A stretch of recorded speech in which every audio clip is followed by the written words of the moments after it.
The clash of shields, shouts, the clang of swords, and sudden silence. Only the thud of hooves on wet ground and the gasps of the last living.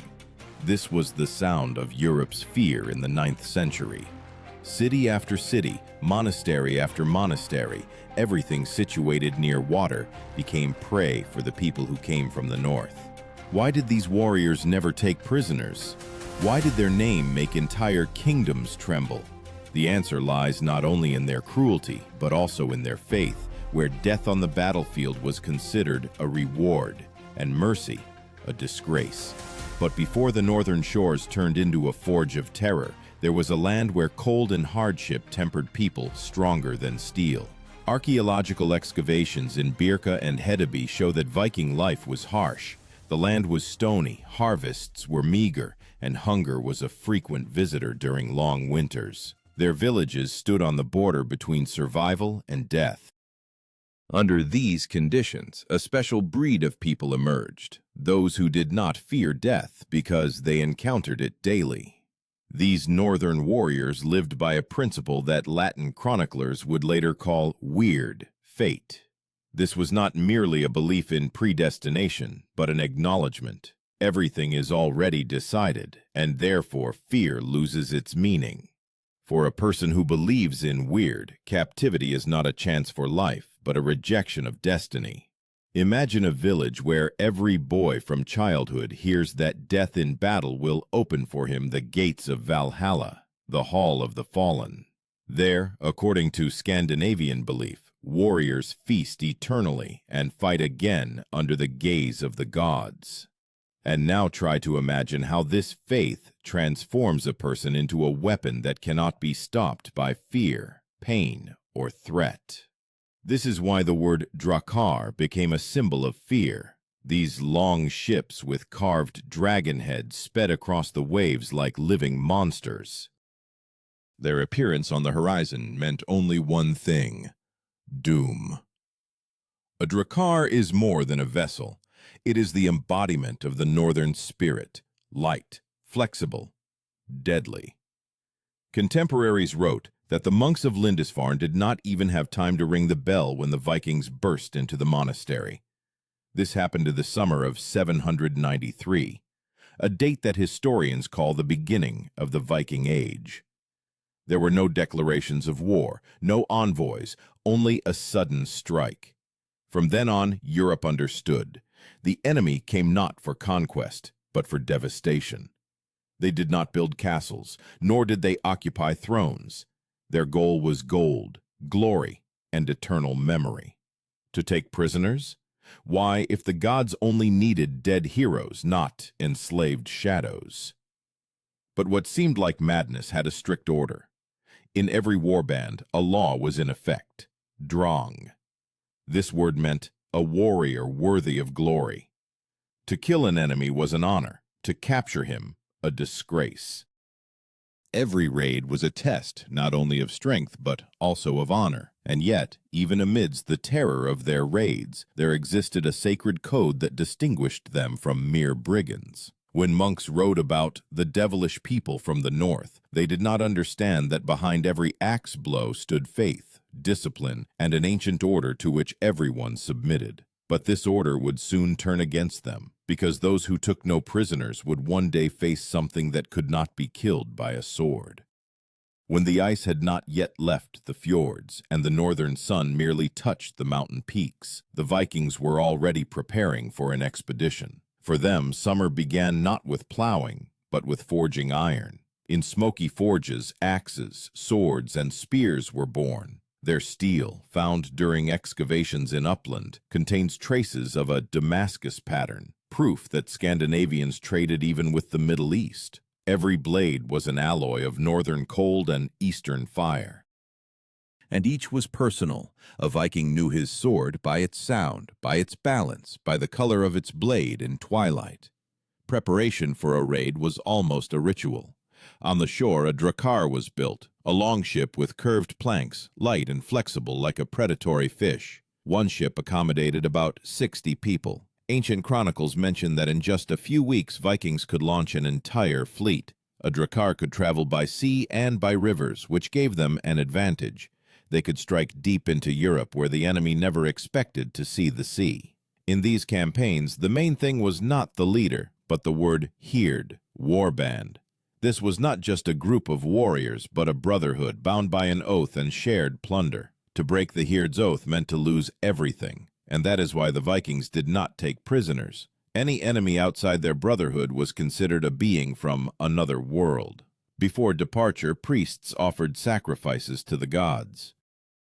Often these were animals, but sources also mention human sacrifices in particularly significant expeditions. Blood flowed over the stones into the sea, and warriors touched the altar, uttering an oath not to return without glory. From the perspective of their faith, to die in battle meant to enter the halls of Odin.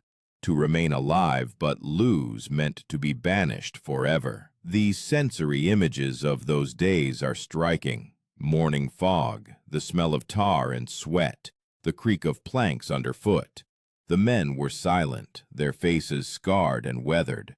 Each knew his place, rowers on the thwarts, archers closer to the bow, the Jarl in the center. His shield, painted with a raven pattern, symbolized Odin himself, the god of war and wisdom.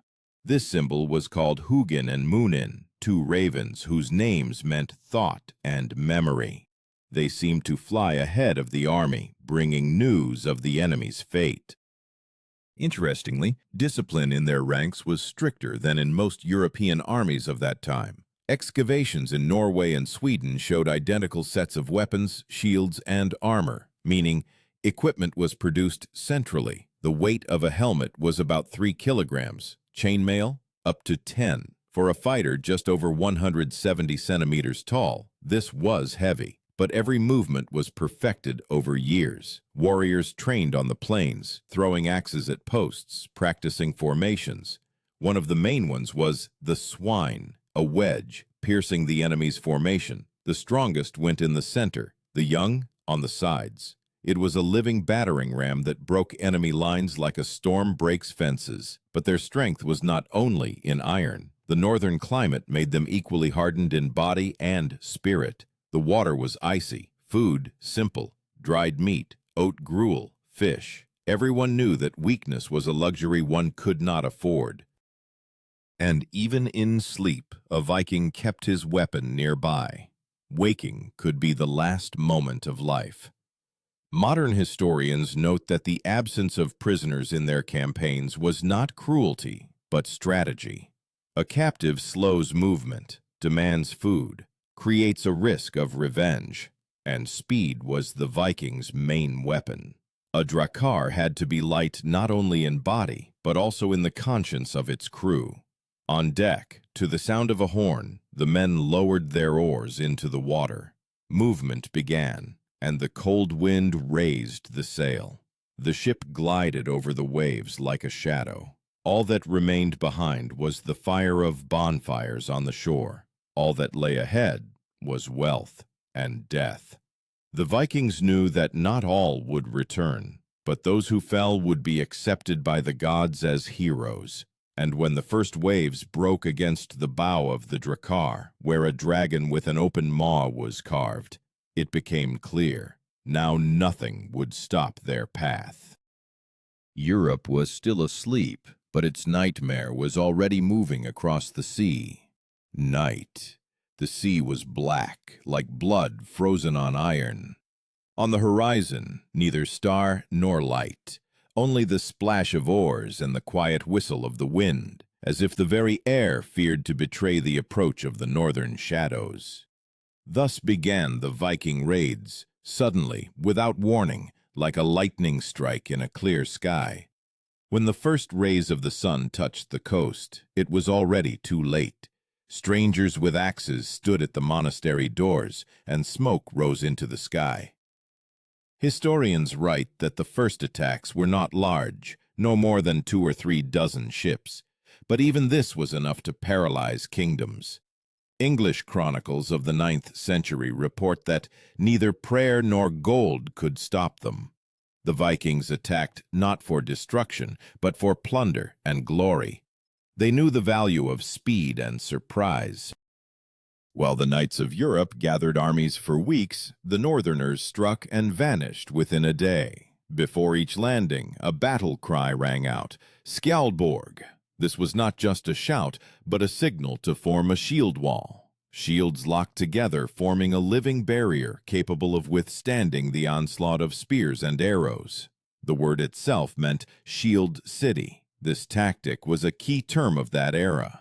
It transformed a group of people into a single moving fortress. The most experienced stood in front, those who had survived dozens of battles. Behind them, the young, whose eyes had not yet grown accustomed to blood. The scene of battle was short and terrifying. Shield against shield, axe blow, scream, gasp, the smell of blood and wet earth. The Vikings wasted no time on prisoners. A dead enemy poses no threat. A living one is a burden. Moreover, in their culture there was a concept of Nýðingur, a man without honor. To take an enemy captive meant to become a Nýðingur oneself. For a Viking, this was worse than death. But behind this cruelty lay precise organization. Each raid had a jarl, a chieftain who was responsible for discipline and plunder. The jarl had a deputy, a hersir. He distributed the spoils and ensured that each warrior received a share. To violate the order of distribution meant to incur the wrath of the entire warband. And it was this order that allowed the Vikings to act as a single unit, even far from their homeland. Frankish monastic chronicles describe how, at the sight of Drakars, monks threw bells into rivers so they wouldn't be found. This is not a legend, but a fact confirmed by discoveries at the mouths of the Seine and Loire. Heavy bronze bells buried in the silt, a trace of panicked flight. For Europe, the sound of the Viking horn became a symbol of the end. They attacked at any time of year. In winter, when rivers froze, ships were dragged across the ice. In spring, when the water rose, they went deep into the continent. Chronicles record raids even deep within France, hundreds of kilometers from the sea. This seemed impossible, but the light Drakars traveled along narrow rivers, leaving behind only smoke and the hoofprints of laden horses. Every such campaign was a mixture of religion and strategy. Before battle, a priest threw a spear towards the enemy, a sign that the souls of the fallen belonged to Odin. This gesture was called Geir's Kast, and its symbolism was simple: to whom the spear, to him death. And when the spear struck the ground before the first enemy formation, it meant it was already too late to pray. But even more terrifying was that the Vikings were not afraid to die. Their eyes burned like those who had already seen their end. One of the Frankish chroniclers wrote, "They smiled when arrows pierced them." This faith made them invincible not in body but in spirit. For how can one defeat someone who is glad to perish? In battle, every strike had a purpose. Swords were not swung wildly, they were thrust. Axes chopped not at the head, but at the legs, unbalancing the enemy. When the enemy's formation collapsed, a slaughter began. Women and children, priests and knights. For the Vikings, all were part of a single fate. They did not distinguish between the guilty and the innocent, because they believed, if the gods decided that you would meet a warrior from the north, then your hour had come. Yet it was not only fear that drove them forward. Every campaign was a chance to become a legend, for glory, according to their belief, is the only thing that outlives death. In saga songs it was said, "A name lives longer than the body." Therefore, they fought not for life, but for a name. The sun rises over the coast, and smoke still hangs over the burned houses. On the sand are footprints of bare feet and blood-stained shields. The Drakars depart into the sea, light, as if the waves themselves carry them away. On the shore, silence.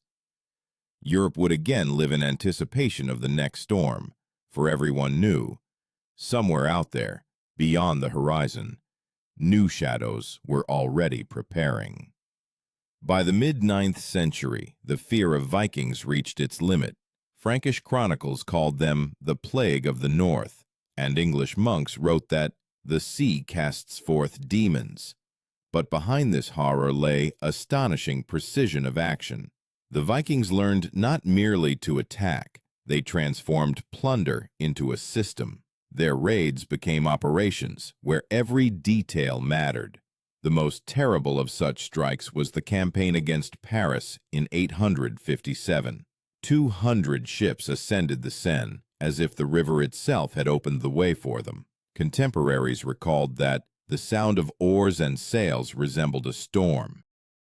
Aboard each vessel, about 60 men, meaning almost 12,000 warriors, approached the city walls. They advanced not with insane fury, but with the cold-blooded determination of artisans of war. Paris was not ready. The city was surrounded by walls, but its defense consisted of 102 warriors and monks with crosses. The Vikings camped on the Ile de la Cité, where Notre Dame Cathedral stands today. Their camp was a precise mirror of military organization: tents in rows, weapon depots, forges under awnings. Archaeological data confirm the presence of traces of forge pits and charcoal stains at this site. This meant the Northerners truly lived here for weeks. Before the assault, Jarl Ragnar, whose name became legendary, ordered a wall of ships to be built to block the current. This was a tactic called skippaborg, a ship fortress. It allowed for the creation of a floating fortification from which shelling could be conducted.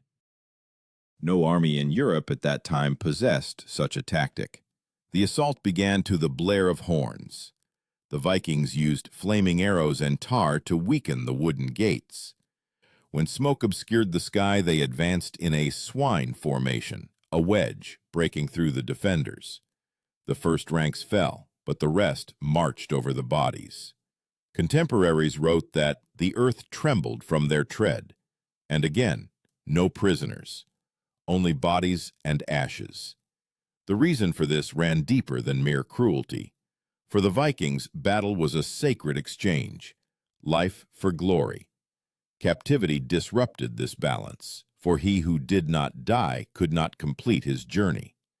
Therefore, after battle, the bodies of enemies were burned or thrown into the water to prevent their souls from returning. This ritual was called blot, a sacrifice. But sacrifices were offered not to the gods for mercy, but to the world for balance. Paris did not fall completely, but the ransom paid by the Franks was unprecedented: 7,000 pounds of silver. This amounted to about 2 tons of precious metal. With this money, a city could have been built, but the Franks preferred to pay just so the Northerners would leave, and the Vikings left, only to return again. Their victories had another side. Along with plunder, they brought home not only gold, but also knowledge. Archaeological finds in Uppsala and Riga show artifacts from the Frankish state, England, and even Byzantium. This means that raids transformed into a cultural exchange through blood and fire. With each passing year, their fleets grew. By the end of the 9th century, raids were already turning into entire armies. But even with thousands of warriors, one principle remained: not to take prisoners. Because every campaign was not just plunder, but a sacred ordeal. There was no place for the weak in it. The Franks tried to adapt. They built stone fortresses, established coastal guards, introduced taxes for ransoming prisoners. But what to do if the enemy takes no prisoners at all? If your life holds no value for him? The Viking tactics broke the very logic of warfare in Europe at that time. The culmination of this fear was the so-called Great Heathen Army campaign of 865. Tens of thousands of warriors from Denmark, Norway, and Sweden advanced on England. They were united not by a kingdom, but by an idea: to conquer a land where one could die with honor. Chronicles refer to this army as the Great Heathen Army. Their eyes burned like those who had already seen their end. One of the Frankish chroniclers wrote, "They smiled when arrows pierced them." This faith made them invincible, not in body, but in spirit. For how can one defeat someone who is glad to perish? In battle, every strike had a purpose. Swords were not swung wildly, they were thrust. Axes chopped not at the head but at the legs, unbalancing the enemy. When the enemy's formation collapsed, a slaughter began. Women and children, priests and knights, for the Vikings all were part of a single fate. They did not distinguish between the guilty and the innocent, because they believed if the gods decided that you would meet a warrior from the north, then your hour had come. Yet it was not only fear that drove them forward. Every campaign was a chance to become a legend, for glory, according to their belief, is the only thing that outlives death. In saga songs it was said, "A name lives longer than the body." Therefore they fought not for life, but for a name. The sun rises over the coast, and smoke still hangs over the burned houses. On the sand are footprints of bare feet and blood-stained shields. The Drakars depart into the sea, light as if the waves themselves carry them away. On the shore, silence. Europe would again live in anticipation of the next storm, for everyone knew, somewhere out there, beyond the horizon, new shadows were already preparing. By the mid-9th century, the fear of Vikings reached its limit. Frankish chronicles called them the Plague of the North, and English monks wrote that the sea casts forth demons. But behind this horror lay astonishing precision of action. The Vikings learned not merely to attack, they transformed plunder into a system. Their raids became operations where every detail mattered. The most terrible of such strikes was the campaign against Paris in 857. 200 ships ascended the Seine, as if the river itself had opened the way for them. Contemporaries recalled that the sound of oars and sails resembled a storm. Aboard each vessel, about 60 men, meaning almost 12,000 warriors, approached the city walls. They advanced not with insane fury, but with the cold-blooded determination of artisans of war. Paris was not ready. The city was surrounded by walls, but its defense consisted of 100 or 2 warriors and monks with crosses. The Vikings camped on the Ile de la Cité, where Notre Dame Cathedral stands today. Their camp was a precise mirror of military organization: tents in rows, weapon depots, forges under awnings.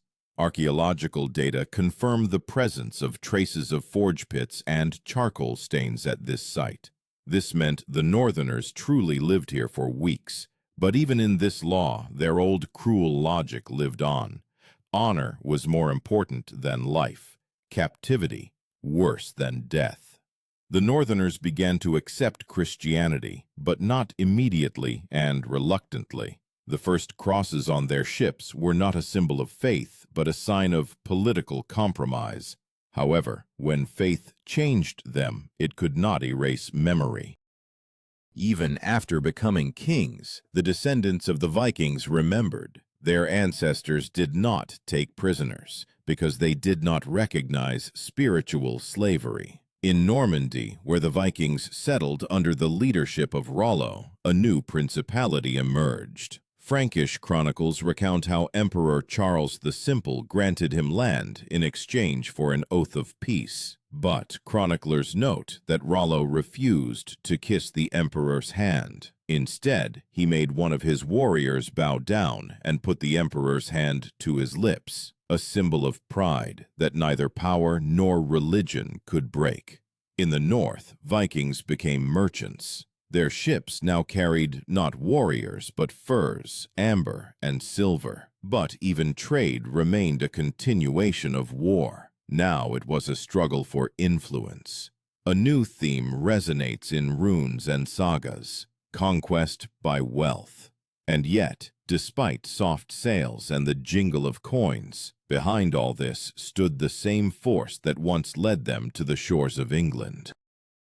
Interestingly, archaeologists, upon excavating Viking graves, often find weapons placed next to the body, even if the person died a natural death. This means that the image of the warrior remained eternal. Even when the wars ended, they believed that a battle awaited them beyond the threshold. Historians debate when the Viking Age ended. Some name the year 1005 when King Olaf Tryggvason baptized Norway. Others the year 1042, the death of the last king Canute the Great. But perhaps it never ended at all, because the spirit of a Viking is not a sword and not a ship. It is a state of mind, a refusal of submission. Europe changed under their blows. Coasts were fortified. Armies learned to act faster. Cities to build stronger. Even the concept of speed of war was born then, when dracars sped along rivers. The Vikings taught Europe to fear, and thereby made it stronger. However, in this new Europe, they themselves became a part of it.